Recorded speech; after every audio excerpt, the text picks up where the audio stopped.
So after I left the army, then I started doing business with my next door neighbor, or Kwanam Dinechi, because I didn't have any job. No, or a businessman, no.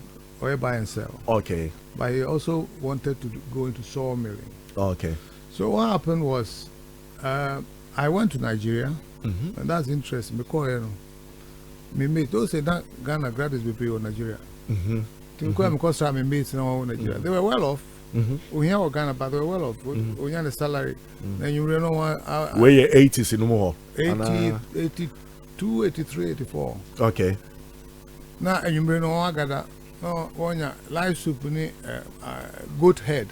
Okay. Any Guinness. No one no more. Quite enjoy. But me call random say up. So what do you gain from being here? Said one said when you can wait me afford to good head. And then what?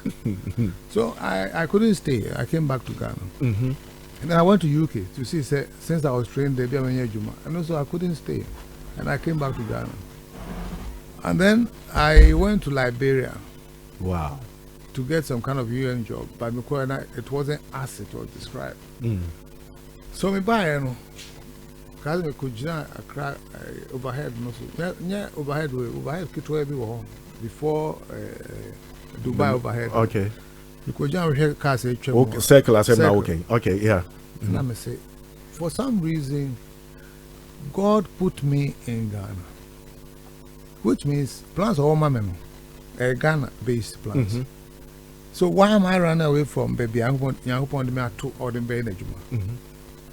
And I looked at people on drive on message and I'm saying, I don't think they are that better than me. So I will stay here and see what God does with me, my life. So I teamed up with my partner and started doing business. It was a fan being obiton. The same partner with neighbor. I buy and sell, up and down. Then we started doing other businesses. I went into construction. I did air conditioning business. I did oil business as a dealer and in midstream. I maybe BAB. So long as there's a margin. Now along that side, and now for about 15 years, that was what I was doing.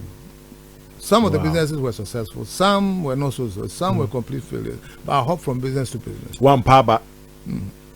So then always the problem I had when I had a good business was funding. Then I went to my bankers at the time. I needed $20,000, which was about 20 million cities at the time. Okay. After waiting for about 2-3 months, chasing this facility, they didn't give it to me.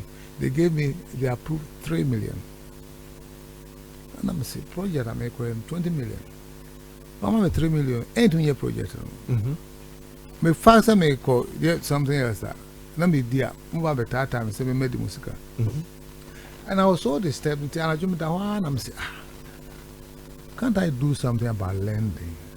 Because I'm an accountant, I've left the military, I was a chartered accountant apart from the degree.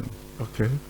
So I said, no, I'll change the narrative. So business, if me raise 20 million cities, old cities at the time, then how many people are getting loans at all, if any?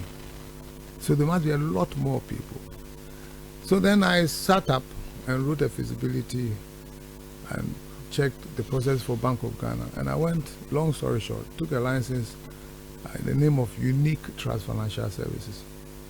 And that's how I started. But before I started, while I was working on it, I said, oh, Kofi, your license, everyone's got, yeah, discovery room, yeah, discovery room. Finally, I got the license. And I went around and said, Charlie, license number. Until my first Canberra. Each one of them failed me.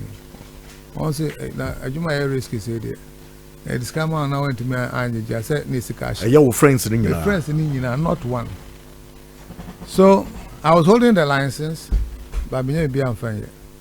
Because that means my plans are maybe just Canama, rent high offices, air conditioning, everything. That was my feasibility. Top notch. So when I didn't get the money, I had a friend who had left his communication center office.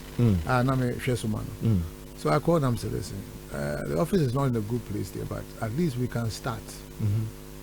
And therefore we start from Kantamanto. Okay. So that's the beginning of the journey to own a bank. So Kantamanto 1, we had only one table. There were only 4 of us, me and 3 other guys. And we didn't have a toilet. We didn't have anything.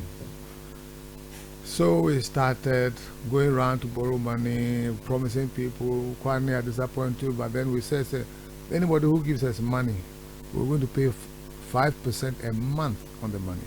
That's what I promised the people. Because I knew I was going to lend at 12-14% a month. And I'd done my research in the markets.